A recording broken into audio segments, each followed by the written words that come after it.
How to add and manage brands in Wcart. From your Wcart dashboard, navigate to Products from the left sidebar. Under Products, click Brands.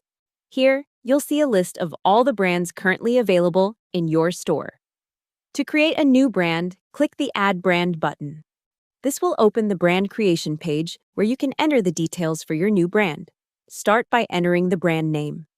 The slug will be used as part of the brand's web address. It can be generated automatically from the brand name, or you can customize it if needed. Next, add a brand logo.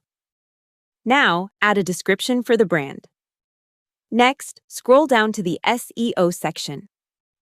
Enter relevant details, help search engines understand and display your brand page more effectively. Once you've completed all the required information, review the details carefully.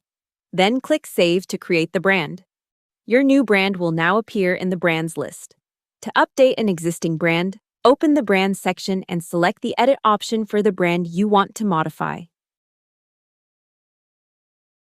After making your changes, click Save to apply the updates. If you no longer need a brand, use the Delete option associated with that brand. A confirmation message may appear before the brand is removed. Review the information carefully and confirm the deletion. Thank you for watching.